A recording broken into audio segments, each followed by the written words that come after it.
histoire s'était passée au Congo. C'est l'histoire d'un benguis congolais qui vivait en Allemagne, qui décide un jour de retourner au Congo chez lui pour passer les vacances. Sauf que quand il arrive là-bas, il se retrouve dans une situation là où finalement il va faire une prison de 8 ans parce qu'il se retrouve accusé par sa nièce. La nièce de 16 ans dit « Mon tonton a abusé de moi ».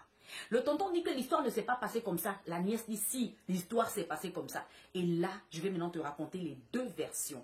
Et la version du tonton et la version de la nièce. Et toi, tu vas me dire, tu crois en quelle version? Le gars en question qui vivait en Allemagne, vivait au Congo avant. Et il vivait chez la sœur de sa maman. Et la sœur de sa maman avait aussi des enfants. Les enfants de sa génération. Sauf que tout le monde, eux tous, se sont cherchés et ils se sont retrouvés en Europe. Le jeune aussi en question, il s'est aussi cherché, il s'est retrouvé en Allemagne. Il a vécu pendant 20 ans en Allemagne. Donc 20 ans plus tard, il décide maintenant de retourner au Congo pour aller voir sa famille. Quand il arrive au Congo, il prend un hôtel. Vous savez, toujours quand il y a les Mbenguis ont toujours un gars qui leur suit, un gars qui leur indique la route, un gars qui est toujours à côté d'eux pour vous faire leur argent. Ça dépend. Donc, c'est comme ça que le tonton congolais, là, il a pris son ropéro. Il a pris le gars qui se promène avec lui. Le tonton congolais a pris un hôtel aussi. C'est comme ça que le gars congolais dit à celui qui le suit que, ah, je dois aller rendre visite à ma tante. Et avant, j'habitais chez cette tante-là. Mais on me dit que ma tante en question, elle n'habite plus dans ce quartier-là. On me parle d'un nouveau quartier que je ne connais pas. Moi, ça fait 20 ans que j'ai quitté le Congo. C'est comme ça que le gars qui le suit là, le gars dit, ah, je connais le quartier en question. On va aller chercher là où ta tante habite. C'est comme ça qu'ils sont allés chercher là où la tante habite. Ils ont trouvé le quartier là où la tante habite maintenant. Sauf que quand ils sont rentrés dans le quartier, au moment de rentrer dans le quartier, juste au carrefour, ils croisent une jolie fille, une mignonne petite fille. C'est comme ça qu'il salue la fille, il commence à draguer la fille. La fille, elle est partie quelque part. Il arrête la fille, il drague la fille. Non, je t'aime bien, écoute, je suis un benguis. Et ça se voyait que c'était un benguis. Je suis un benguis, je viens d'arriver et tout, tiens mon numéro, viens me rendre visite ce soir à l'hôtel. C'est comme ça que la petite aussi, elle voit une occasion, elle voit que là, elle a trouvé son benguis. C'est comme ça que la petite donne le numéro, elle dit au tonton que, ok, on va se voir à l'hôtel ce soir. Et voici comment la petite, elle continue, elle part là où elle partait. Elle ne retournait pas à la maison, elle part faire ses courses. C'est comme ça que le benguis, lui, continue à rentrer dans le quartier pour aller voir sa tante. Quand il va voir sa tante, la tante est contente et tout. Il dit à la tante que voilà, je suis arrivé, je suis à l'hôtel et tout. Il échange avec la tante et arrivé à un moment donné, il demande à partir. Il dit à sa tante, voilà, je dois partir. La tante dit, ok, il n'y a pas de problème, on se reverra. C'est comme ça que le benguis part. Et le soir, comme prévu, voilà la petite maintenant qui vient toquer à la chambre d'hôtel du benguis. Elle dit, elle est venue pour le rendez-vous et elle rentre. Et ce qui devait se passer, c'est passé.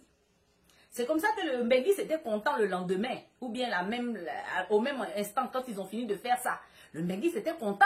Donc, c'est comme ça que la petite aussi, elle aussi a dit que, ah, elle était bien contente. C'est comme ça que le benguis prend un billet de 100 €.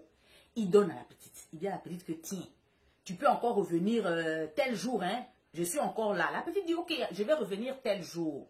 C'est comme ça qu'ils se sont séparés. Jusque-là, d'après le gars en benguis, jusque-là, il ne connaissait rien. C'est comme ça que quelques temps plus tard, il décide de retourner encore voir sa tante. Cette fois-ci, quand il va voir sa tante, il faisait tellement chaud que la tante dit, bon, attends, je vais mettre 2 chaises dehors. On va se parler dehors parce qu'il y a beaucoup plus d'air dehors. C'est comme ça que la tante va mettre 2 chaises dehors et ils vont commencer à parler. Ils étaient en train de raconter tout tranquillement et tout d'un coup, qui sort de la maison? Voici la petite. Elle sort de la maison. Le jeune, lui, il a un peu tiqué. Il a tiqué. Mais la petite, elle était zen. Elle a salué comme si de rien n'était. Elle a dit bonjour, comme si elle les avait vus pour la première fois. Elle n'a même pas tiqué, elle n'a rien fait. D'après ce que le benguis raconte. Ça, c'est la version du benguis. D'après ce qu'il raconte, il dit la petite n'a même pas tiqué. Et lui, il était assis, il a commencé à voir la sueur qui coulait. Il se pose la question que, mais attends, qu'est-ce qui se passe là? C'est comme ça qu'il répond bonjour à la fille. À un moment donné, la fille passe par derrière. Maintenant, il parle avec la tante. À un moment donné, il demande à la tante que, tante, la petite là, c'est qui? La tante dit que non, la petite là, c'est ta petite nièce. C'est ma fille. Quand elle est née, tu n'étais plus là. Quand elle est née, tu étais déjà en Europe. Celle-là, tu ne l'as pas connue. C'est comme ça que le jeune benguis, il était troublé. Il a eu la sueur qui coulait sur lui. Il dit que, mais qu'est-ce qu'est-ce que j'ai fait? Qu'est-ce qui s'est passé? Et le jeune Benguis, pendant qu'il était assis, le gars qui le suit partout aussi était assis. Le gars aussi a su que, oh là là, c'est quoi ça? Donc le jeune Benguis, lui, s'est maîtrisé. Quand la tante a dit, c'est ta nièce, c'est ma fille et tout, celle-là, tu ne l'as pas connue. Lui, il s'est maîtrisé, mais il était mal. Arrivé à un moment donné, il a demandé à sa tante, tante, je vais partir. La tante dit, ok, il n'y a pas de problème. Il est parti dans son hôtel avec son ami, il dit que, oh, c'est quoi ça? Ça, c'est quelle histoire qui m'arrive là? Mais qu'est-ce que j'ai fait? Donc, il culpabilisait maintenant. C'est comme ça que le deuxième jour du rendez-vous, là où il avait maintenant rendez-vous avec la petite, le jour là arrive. Pour lui, comme déjà ils ont su qu'ils sont parentés, la petite ne va plus venir. Lui, il était aussi déjà troublé. Tout d'un coup, il comprend à sa porte quelqu'un qui toque. C'est comme ça qu'il se dit que, ah, ça c'est qui toque? Voilà la petite qui rentre. Il dit à la petite que, ah, toi tu es encore venu avec ce qu'on a appris là. Toi tu es encore là, tu continues toujours de venir. La petite dit oui. Il dit à la petite que, mais attends, tu me connais? La petite dit oui, je te connais, tu es l'enfant du fils de ma mère qui vivait en Europe. Souvent tu envoyais l'argent à maman, souvent tu téléphonais maman et tout. Elle nous a toujours parlé de toi. Maintenant le gars dit que maintenant tu sais tout ça là maintenant. Tu viens encore pourquoi? C'est pour ça que la petite dit que, ah, moi je viens, moi je ne peux pas laisser, on a déjà fait, on n'a qu'à continuer à faire. Le jeune dit que non, non, non, non, non, non, non, non, non, on ne peut plus. La première fois qu'on a fait là, oublions ça. Oublions ça, c'était une erreur. C'était une erreur. Oublions ça maintenant. On ne peut plus continuer à faire comme si de rien n'était. Maintenant, nous sommes au courant que nous sommes parentés. La petite dit non, moi j'ai pensé que j'avais déjà trouvé mon gars, hein. La façon qu'on a fait là, c'était trop bien, on m'a jamais fait comme ça. Je veux encore. Le gars dit que non, non c'est non, je ne veux pas. C'est comme ça que la petite, maintenant, quand elle a vu que le gars dit non, je ne veux plus, la petite a commencé à crier dans tout l'hôtel. Elle a commencé à déchirer ses habits. Déchirer. Ah, ouah, ouah, ouah, crier. Ah, il m'a touché, ah, il m'a violé. Ouah, ouah, ouah. Donc, les gens qui travaillent à l'hôtel maintenant, ils écoutaient maintenant les cris. C'est comme ça qu'ils disent, ah, qui crie comme ça? Ils sont partis dans la chambre du Benguis. On voit une petite fille qui est en train de crier. La petite fille pleure, ses habits sont déchirés. Donc les gens qui travaillent à l'hôtel disent que, ah, mais qu'est-ce qui se passe? On regarde comme ça, c'est une petite fille mineure. Oh, mais toi tu fais quoi avec la fille mineure là? Non, je vais tout vous expliquer. Non, c'est ma nièce. Je vais vous expliquer. La nièce dit que non, c'est faux. Il m'a violé, machin tout. Hein?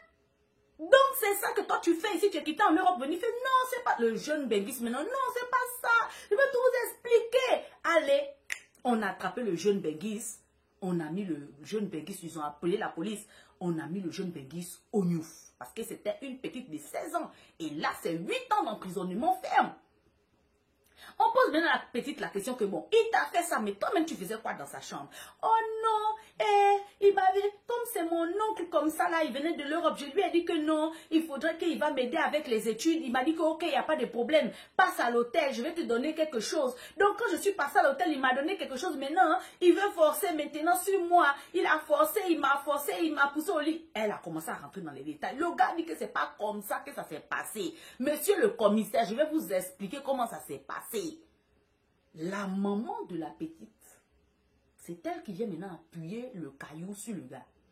Elle dit maintenant que non.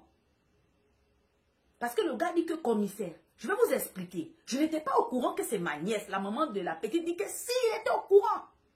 Quand il est venu chez moi, il m'a demandé que maman, tantine, c'est qui la petite là? Il m'a posé la question. Et je lui ai répondu que c'est sa petite nièce. Je lui ai bien dit.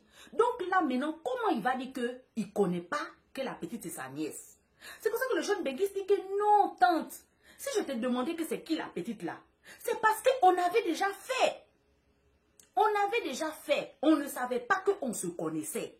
Mais comme on avait déjà fait, je l'ai vu chez toi, mon cœur a battu. Je pensais peut-être que c'est ta ménagère ou bien je pensais que c'est une femme qui travaille chez toi. Voilà pourquoi je te posais la question que tante, celle-là c'est qui? La tante dit non, c'est pas vrai. Tu m'as posé la question pour savoir qui elle est. Maintenant tu as su que c'est ta nièce. Arrivée dehors là-bas, maintenant tu l'invites à ton hôtel. Tu lui dis que non, viens prendre l'argent des cahiers à l'hôtel et tu fais ça. Tu es un démon, tu es un sorcier. Le jeune dit que c'est pas comme ça que ça s'est passé. Écoutez-moi. Voici comment la petite dit maintenant que non. Tonton m'a promis qu'il veut acheter les cahiers pour moi. Il m'a dit, viens prendre l'argent à l'hôtel.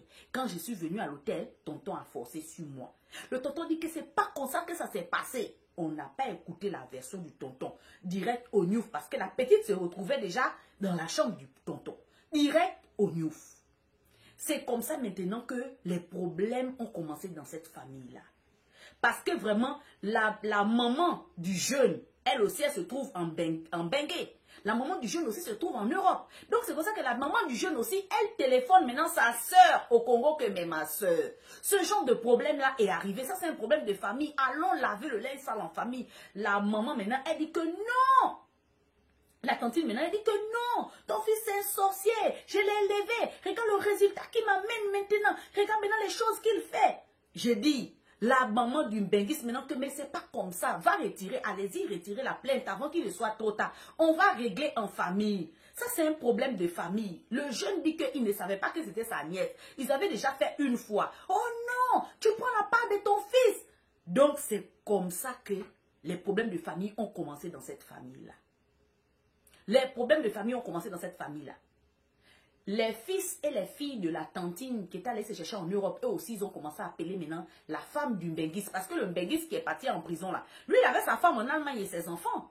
Ils ont commencé à appeler la femme du Mbenguis en Allemagne là-bas que voilà, ton mari là, c'est un violeur, ceci, c'est là, machin, machin. Donc c'est comme ça que le Mbenguis, depuis la prison, il réussit à rentrer en contact avec sa femme. Il dit à sa femme que pardonne-moi, je reconnais que j'ai fait des bêtises. Mais ce qu'on m'accuse là, c'était pas comme ça. Voilà l'histoire. J'ai rencontré cette fille-là au Carrefour au moment de partir en visite à ma tante. Je ne savais pas que c'était la fille de ma tante. Et on s'est vu à l'hôtel. Maintenant, quelques jours plus tard, c'est là que j'apprends que c'est la fille de ma tante. Et je ne voulais plus faire. La petite dit maintenant qu'elle ne veut pas garder le secret. Elle veut juste continuer la relation. Et voilà comment je me suis retrouvée dans les problèmes. Je dis à la petite que non. Quand je dis non, elle n'a pas accepté. Elle a commencé à crier. Et voilà le problème qui est sur ma tête, chérie. Donc, depuis la prison, c'est la version du gars. La petite aussi, oh non, c'est pas comme ça. Il m'avait dit de venir prendre l'argent des cahiers. Oh, il m'avait dit de venir faire comme ça. Voilà les deux versions. Tiraillé, tiraillé. L'histoire s'était passée au Congo, c'est une vieille histoire. Mais, toi, tu penses vraiment que qui a raison dans cette histoire-là? Donne ton point de vue. Quelle était la vraie version de l'histoire? Et globalement, si tu as un point de vue ou bien une leçon de morale à tirer de cette histoire-là, écris en commentaire. Merci.